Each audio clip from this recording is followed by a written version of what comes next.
Hi guys! So, last year pa pala tong video na to. Ito yung Shine Ryoko namin o company travel papuntang Kyoto. Every year kasi sa kaisha namin may Shine Ryoko at Yakiniku party. Kaya ang saya lang kasi kahit pagod sa work, at least meron kang nilolook forward every year.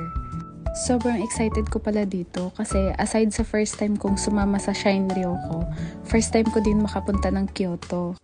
At excited na naman ako this year kung saan yung Shine Ryoko namin. So finally, nakarating na din kami sa Kyoto.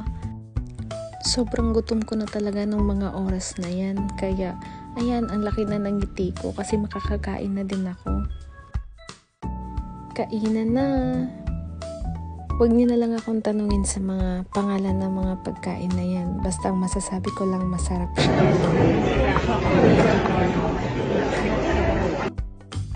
After namin mag-lunch, jijikang na namin o free time.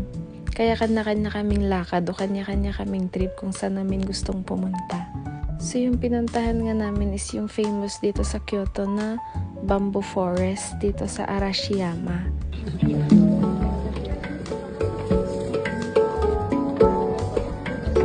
Pagtapos ay sumakay naman kami sa isang famous na train dito sa Kyoto na tinatawag na romantic train. Tinawag siyang romantic train hindi dahil pang couple lang, kundi dahil din sa sobrang ganda ng tanawin. Next naman ay sa hotel na namin na sobrang ganda. Ito naman yung room namin. Sobrang ganda.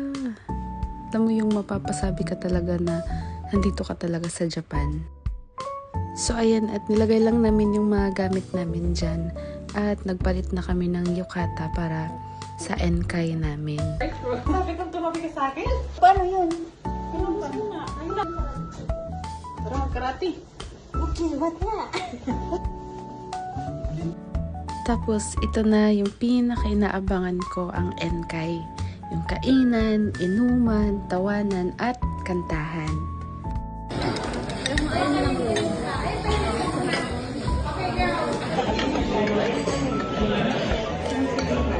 Kanin yan? Kanin yan.